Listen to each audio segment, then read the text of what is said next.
салом алайкум дӯстон. Охири вақто ба ман бисёр савол додааистанд ки бародар ту дар куҷо ҳастӣ, куҷо шудӣ, яъне ки дар саҳнаи анаи турник нестӣ. Бародарони азиз, чӣ хеле ки шумо медонед, охирон мусобиқаи ман июли соли 2022 буд. Баъд аз он ман оператсияи аппендитсин шудам ки камтар маро фаъолияти варзишӣ маро боз дошт ва локин ин садди монеа ва роҳи ман шуда наметавонад. ҳоло он ки мақсад мебинед дар ҷаҳон чӣ гапҳо рафта истодааст ва чӣ гапу корҳое шуда истода, аз ҳамин сабаб бошад ки федератсияи воркаути Россия чем дигар солҳои пешина кам мақсад ба ҳамин намуди спорти варзиши воркаут, яъне ки варзиши кӯчагӣ аҳамият дода истодааст. Мусобиқаҳо кам шуда истодааст. Якумин проблемаш.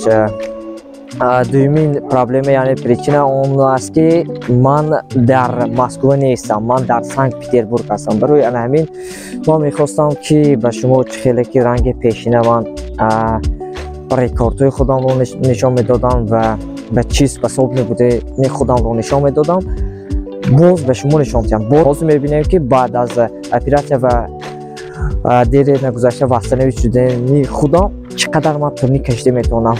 Қувваи маро мебинем. Соат 10:03 бо вақти Москва ва Питер акнун сар кардем, рафтем. Бинед мо дар чӣ способни ҳастем. Рафтем роҳ ба сӯи орзуҳо.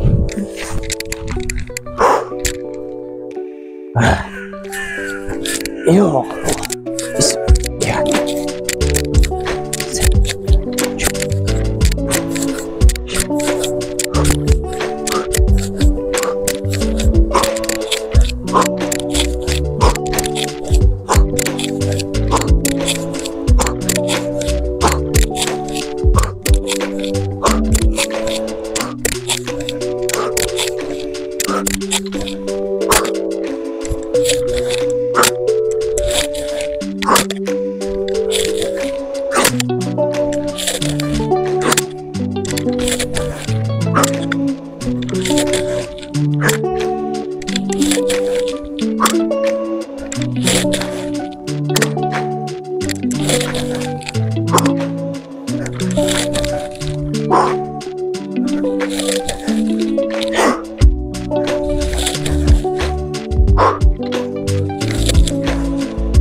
برادران عزیز دیدید که به تعلق با اون قاعده و اصول خودش با 4 پهلوی نازکی خودش تونیک را من کشیدم 35 مرتبه. به همه ورزشکاران اینچنین به ورکاوت تهران تاجیک وظیفه خودم را دادنیم که کسی مرا بگذارد من یک توفه بهتری ندارم. با رفتیم راه به سوی آقا.